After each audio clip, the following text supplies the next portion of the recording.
Eish, Eve. Uthuswa yini Sipho? Yabona into yakho ngibekela endlini njengomkhofu. Ngakukhuza ngaqala. Khulileka ngalokho. Ngiyabona uma uzolala kanjeni ishobani. Izitha zakho izokuthula kalula.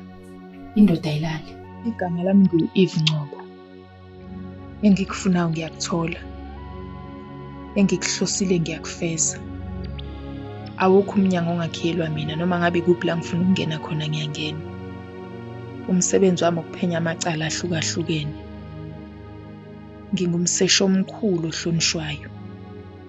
Lana ngizama ukuvikela umthetho osevele ehlinzelwe izibini ngabantu akade bethemba. Noma ngabe kuphi afuna ngimphenyele khona. Ngenza isiqiniseko ukuthi ngiyakufuna ngize ngikuthole. Akunansizwe engema phambi kwami. Mina ngilikhulu leinsizwa nokubalwa ngaphezulu. Futhi ayikho indoda ezalwa umuntu wesifazane engangithinta mina. Bukela umkhonto The Spear on YouTube, useshe uthi Shame D Entertainment, like, subscribe, ungaphuthelwa.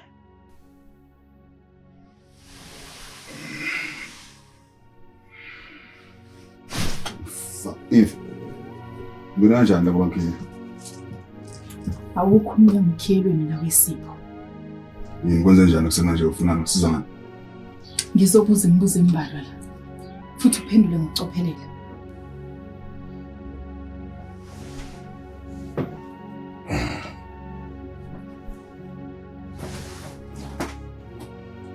Fuck. Damn it. Anantombazane ungene kanjani? Andifunani ya? Mawolo fish. Uphume nini ethinini? Asiyona ntombazane angijwayele. Angithi ngithi ngikhiyile. Ungene kanjani and ufunani ya? Ngifuna wazi ukuthi awukho umnyango okhiyelwe mina weXolani.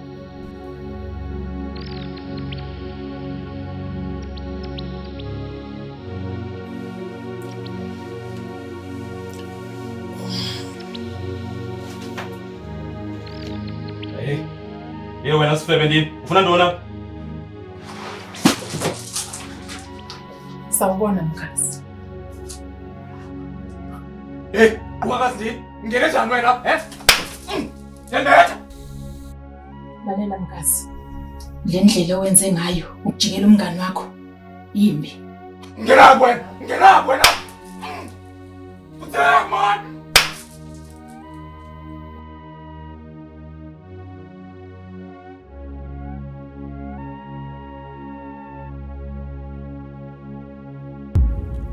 Shame D Entertainment, sivela la kwavela khona izazi.